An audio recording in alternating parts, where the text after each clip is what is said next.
Surprise, surprise, everybody. The music nerds are talking about baseball now. By music nerds, I mean me. By me, I mean Connor. I am one half of Side B with my buddy Ashir, who will not be joining us today because he simply does not know ball like I do. The last couple years of my life, I have been working for various sports organizations such as the New York Yankees and Savannah Bananas. So, just to get out of the way before we get into it, I have no insider knowledge. I have no data on anything. This is purely my speculation as a fan. Now, with that aside, today is going to be episode 1 of Slide B, pun intended, my new ISO series where I talk about baseball, hopefully for the 2025 and beyond season. And specifically this episode, we're going to be talking about some of the top free agents in this class and where I think they might be going. So without further ado, let's get into it. So let's start with the name of the year, Kyle Tucker. 2 Silver Sluggers, a Golden Glove, and a World Series, all under the age of 29. So we know teams love to see their talent under the age of 30 for obvious reasons, more athletic, the peak is still ahead of them. So Kyle Tucker, no doubt, is going to get a massive, massive contract. But one thing I want to touch on before I go into the teams that I think are going to be in on him is that the CBA is going to expire at the end of this year.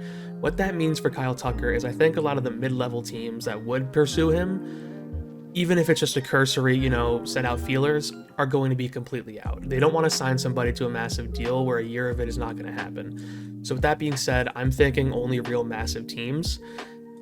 I think the Dodgers are going to be in on him. I feel like there's no reason for them not to be with the wallet they have. And I don't think they're going to be the one to get him. I think they'll settle for more of a Trent Grisham type. But there's no reason for them to not try to strengthen their, subpar outfield with Kyle Tucker. And if they do get him, they're going to be an even bigger menace than they are now. So it would definitely fit. The San Francisco Giants are an option too. They need to compete with some absolutely batshit teams with the Dodgers and the Padres. I think it makes sense they try for a splash. But as aggressive as Buster Posey's been the last couple years, I think their focus really needs to lay in their rotation. They got their battle-ready endeavors, and if he gets back to par, they should be taken care of. But their rotation needs to step up, or else they're going to be outgunned by everyone else in that division.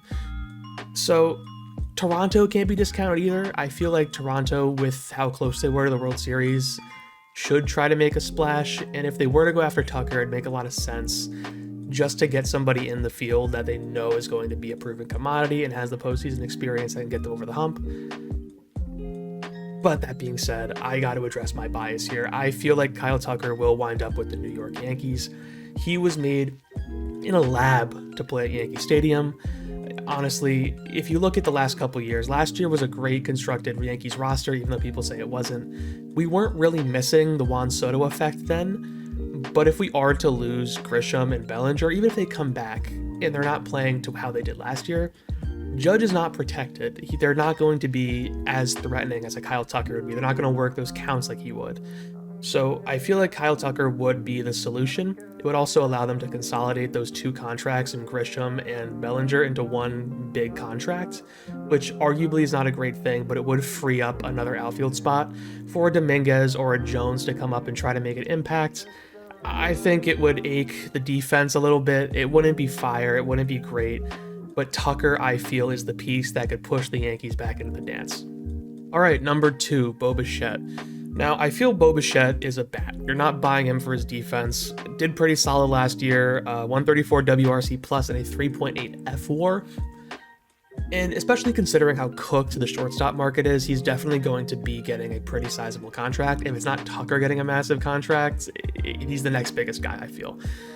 You're not going to be getting a defensive wizard. He's in his age 29 season, and his defense is already atrophied over the past couple years.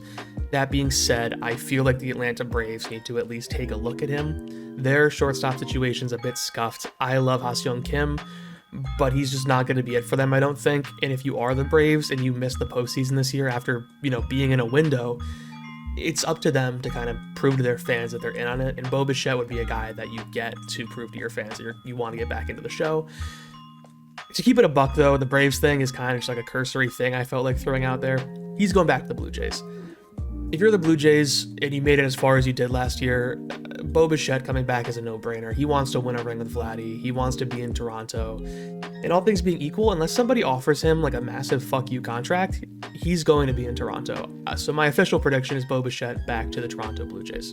Okay, Alex Bregman. So, while I would normally waste my time and give you guys a couple teams that I think he might go to, I feel like it's a significant lock. He'll be going back to the Boston Red Sox. 125 WRC plus, 3.8 F4 this year, despite being out for 2 months with an injury. And all that aside, you're not getting him for the offensive production, although it's good. You're not getting him for his defense, although it's good. You're getting him because he's a locker room leader. All the guys on the Red Sox spoke extremely highly of him.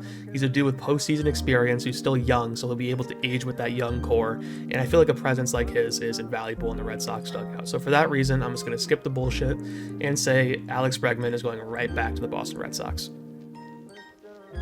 Finally, talking about one of the big Japanese names this offseason is Tatsuya Imai. Dominant in Japan, very competent pitcher, great command guy, one of the best pronators in the game. He was dominant in Japan, and I think with a couple tweaks to match up with the MLB batters and working with a good pitching coach, he'll be lights out in America too.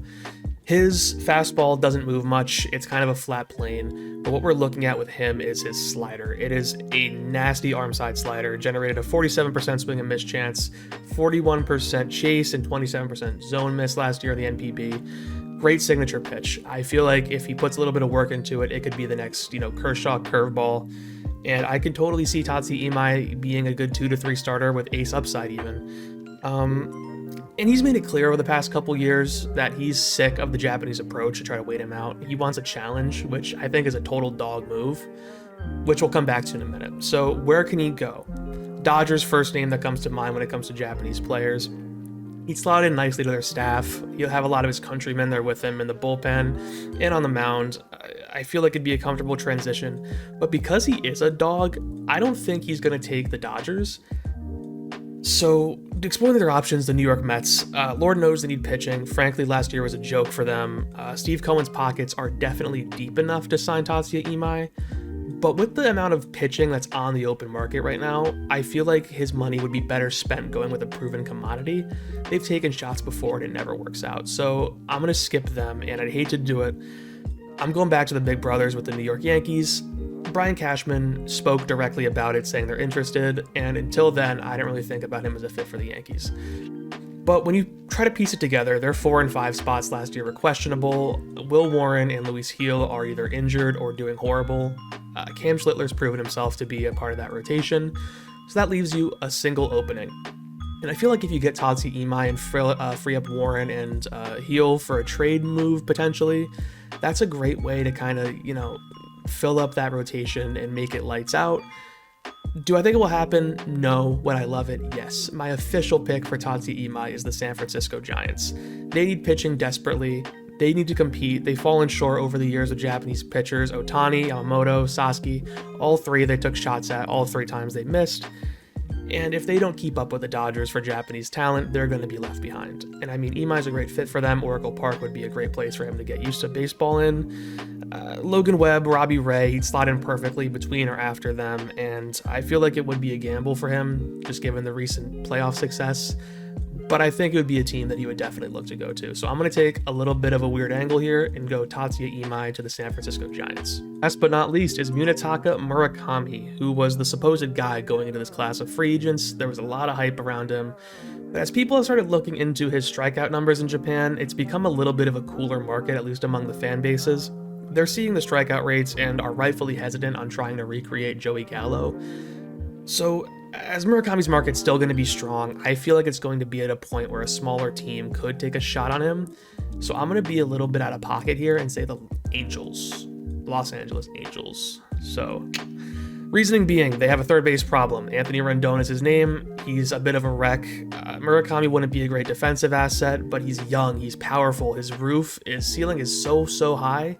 Getting him at his age with that roof could be a potential franchise player for them going forward. And if you look at their contract commitments right now, they only have, I think it's Trout and maybe Kikuchi for the next couple years. They definitely have the availability to go out and make a move like this. If they want to be competitive, it might be a play that pushes them over the edge. But it's just a hot take. I feel like that's something they could do. I don't think it's realistically going to happen. Realistically, I think it's going to be the San Diego Padres. Brother's going to be clearing a little bit of budget off season. trades potentially, and I feel like Murakami would be a perfect fit for them in their offensive doctrine. He just slots right into that lineup. I feel he'd move a couple people around. Sheets would need to be moved somewhere, but I don't think that'd be a big deal. Murakami would be a perfect asset for them, especially like I said before. These teams need to keep up with the Dodgers if they want to attract Japanese talent. I have a strong hunch it's only going to become more and more of a thing the next couple years with Japanese agents coming over here. And you need to get a guy to be the intro point for that. And I feel like Murakami would be the guy for the San Diego Padres. That'll be it for today in my free agent predictions, at least the first episode of them. I wanted to get something out there just to kind of let you guys see how this could work. And I had a fun time doing it. I apologize for the lack of anything behind me. I just moved into this place, so hopefully in the next couple episodes we get some stuff up on the walls. I try to keep it as spicy as I could take-wise. I think that Murakami Angels take could be something that genuinely happens, but we'll see. If you guys want to see how the season plays out and maybe want to see me cover it a little bit more, leave a like, subscribe, comment, shit talk me, whatever you want to do. It's a massive help. But until then, thank you guys for tuning into Slide B. Until next time.